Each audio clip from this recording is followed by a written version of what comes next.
എൻ്റെ പേര് ഷിബിൻ തോമസ്.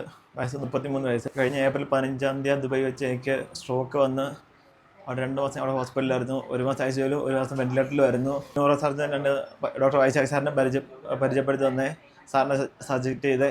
അവിടുന്ന് എനിക്ക് എന്ന് പറഞ്ഞാൽ 6 മാസം കഴിയാണ്ട് സിറ്റുവേഷൻ എന്താവുമെന്ന് പറയാൻ പറ്റത്തില്ലെന്നാണ്. വൈശാഖ് സാർ റിപ്പോർട്ട് കണ്ടപ്പോൾ സാർ പറഞ്ഞ് ധൈര്യമായിട്ട് നാട്ടിലോട്ട് ഷിഫ്റ്റ് ആകാൻ പറഞ്ഞു. മെയ് 27 ഞങ്ങൾ നാട്ടിലോട്ട് ഷിഫ്റ്റ് ചെയ്തു. സ്ട്രെച്ചറിലാണ്, സാറിൻ്റെ ഹോം സ്റ്റേയിലാണ് വന്നത്. വന്നപ്പോൾ എൻ്റെ ഒരു സൈഡ് ഫുള്ള് പാരലൈസ് ആയിരുന്നു. നടക്കാനോ സംസാരിക്കാനൊന്നും പറ്റത്തില്ലായിരുന്നു. ക്വാർട്ടർ വന്ന് കഴിഞ്ഞ് ഫിസിയോതെറാപ്പി സ്റ്റാർട്ട് ചെയ്ത് സാറ് പറഞ്ഞു ഒരു 2 മാസം കൊണ്ട് നടക്കാനുള്ളതാവെന്ന് പറഞ്ഞു. ഏകദേശം 1 മാസം ആവുന്നതിന് മുമ്പേ ഒറ്റയ്ക്ക് നടക്കാൻ തുടങ്ങി.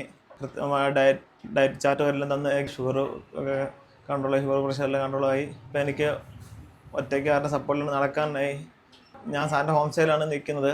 അവിടുത്തെ സാറിൻ്റെ സ്റ്റാഫിൻ്റെ മെൻ്റൽ സപ്പോർട്ട് ഭയങ്കരമാണ്. അവർ കൂടെ പറപ്പിനെ പോലെയാണ് നല്ല മെൻ്റൽ സപ്പോർട്ട് ചെയ്ത് നമ്മളെ മെൻ്റലി ഓക്കെ ആക്കി. Special thanks for doctor Vaishakh sir.